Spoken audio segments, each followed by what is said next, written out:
Alors, la fonction financière n'est pas dans l'œil du cyclone, mais néanmoins, elle est impactée par tous ces phénomènes de digitalisation. Je pense en particulier à la blockchain, je pense en particulier à tout ce qui tourne autour des tax tech. Donc c'est une fonction qui reste fondamentale dans les entreprises, mais qui va être de plus en plus impactée par ces nouveautés. Et donc il est intéressant que les directeurs financiers se posent un petit peu cette question-là au moment d'une prise de poste.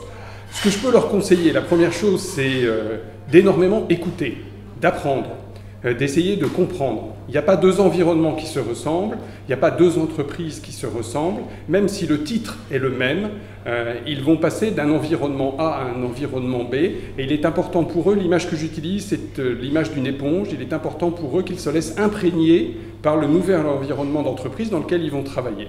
Le deuxième aspect, et je vous révèle un petit peu un petit secret, mais c'est aussi sur cet aspect-là que les prises de fonction se réussissent et très souvent se ratent.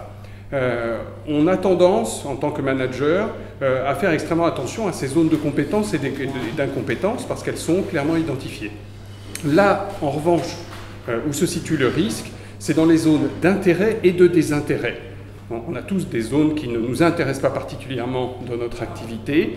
Et lorsqu'on prend un nouveau poste, on ne sait pas si ces zones de désintérêt ne sont pas stratégiques pour la réussite de la carrière, pour la réussite dans la mission. Et donc c'est là que résident les risques principaux. Il y a beaucoup d'autres exemples et il y a beaucoup d'autres choses, mais comme on a peu de temps, voilà, ce sont les deux éléments marquants que je peux mettre en avant auprès de vous.